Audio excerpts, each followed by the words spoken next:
Yes. I will be coming. I'm coming to you live, all about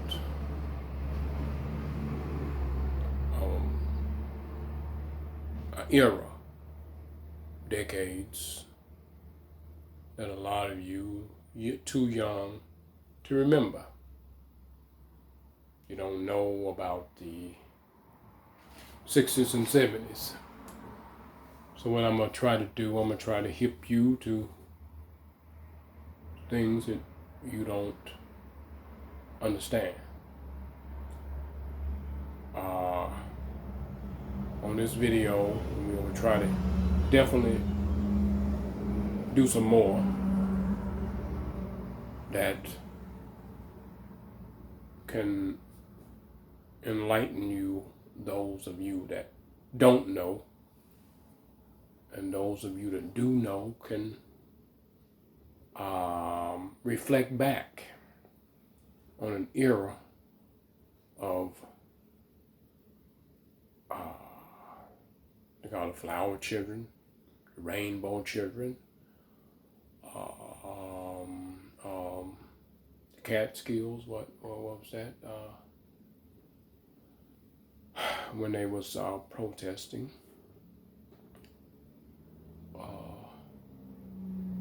Well, a lot of you know Woodstock, upstate New York.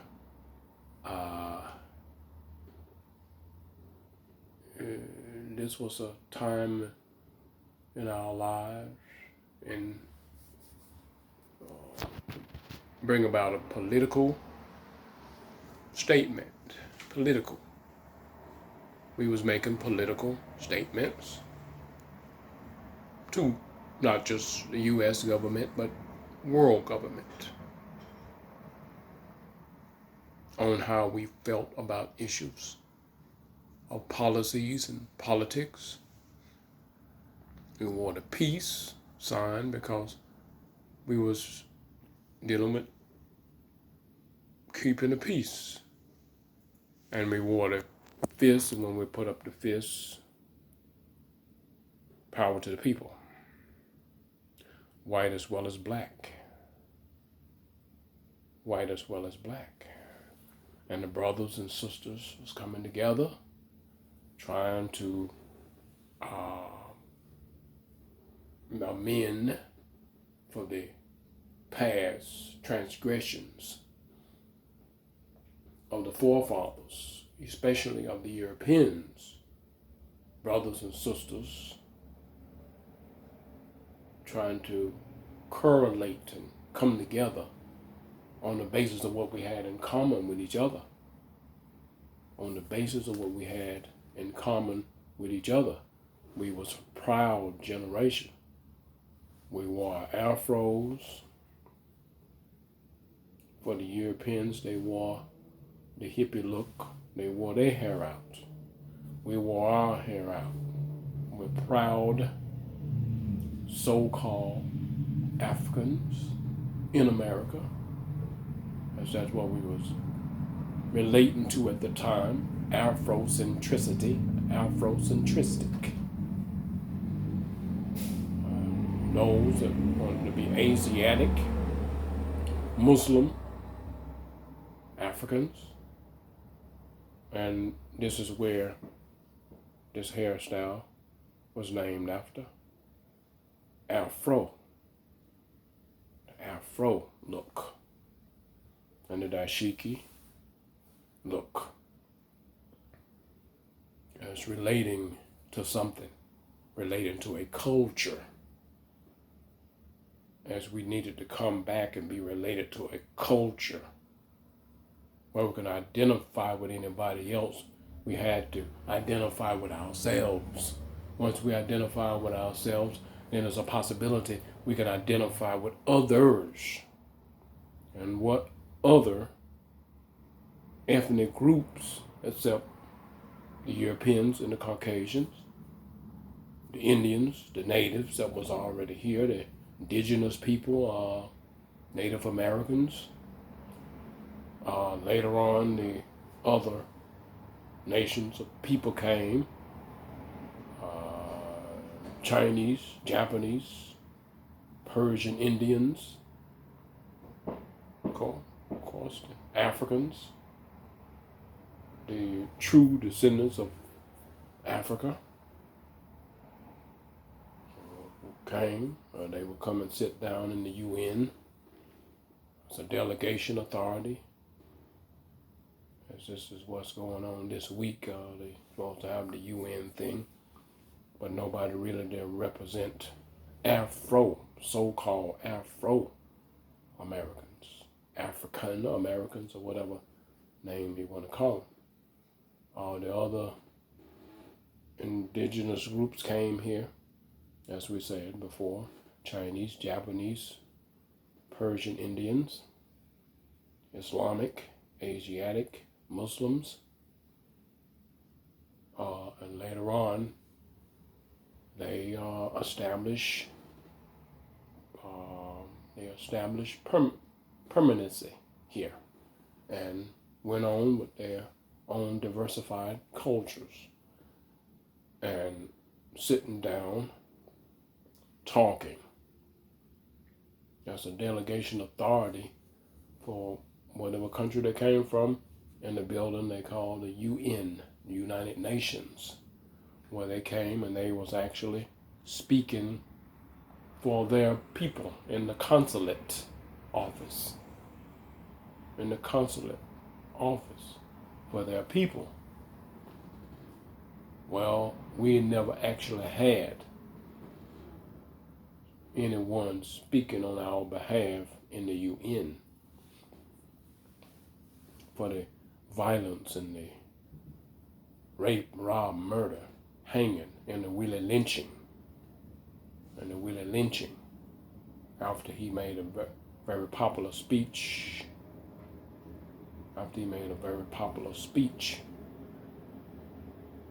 In Virginia.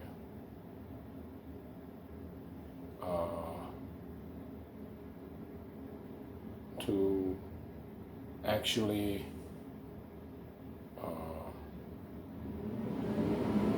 not to waste the profits, because the slaves was actually bought, sold at the will of the handlers, taskmaster, slave master, overseers, the ones that had the whip and the ones that had the shotguns, and so on and so forth, to oversee them up to this day. And his good brother, I never met him, by the name of Claude Anderson, he said that we as slaves had 1/2 of 1% of all the wealth in America. And now it's September the 21st, 2019. And I repeat, Mr. Claude Anderson, that the slaves, the black slaves, or African or Afro-American or whatever name you want to identify, blacks or whatever, have 1/2 of 1% of all the wealth in America. Wait a minute. This is insanity. Wait a minute. Back then, there was the slaves. It was slaves, but many different changes have come about since that time. How can it still basically be the same if progress has been made? Going back to Claude Anderson again, he said that black people have been tricked by world government. They have tricked and fooled the descendants of slaves. And some of our white brothers and /sisters would have problem, and some of them did, apparently die to help remedy those situations and go into deep study and historical study and research to find out, see if they could do something about assisting us, the descendants of chattel enslavement. And that's where the power with the people came in. But there was so many out there, black, and that still are today, black as well as Europeans and other ethnic groups that's against this,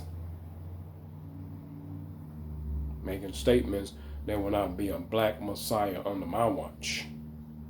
As long as I'm in authority and have power and sit in this seat, you will not come together. White and black, black and black. This will continue to be on the way it is in white supremacy. White supremacists will rule, and everything else will submit to the rule of what he called law, which is white supremacy. We know, and we have lived done it most of all of our lives. But back to Claude Anderson, when he said that we was integrated. I mean, first let's go with the Emancipation Proclamation. You're supposed to have been so-called freed to throw down the shovels and the rakes and the picks and the hoes and the everything and the buckets that we picking cotton and tobacco and everything that the slave masters, taskmasters could throw at us in the plantation shelter fields, and we were so-called emancipated in a society without compensation. There was no compensation, no sharing of the land, no giving back of the land, but the compensation and the reparation was given to the after the so-called Civil War, 1860s. After that, it was given to our enslaver, not us. Our families got totally annihilated and totally divided, just like they are today. Don't know who they are. Scattered all over the country, all over the world, all in the islands, everywhere. And this is the plans of the conspirators to continue with white supremacy, apparently. It's all about global rulership under white supremacy. Now let's go back to Claude Anderson again, where he said that we was now, later on, about 100 years later, integration.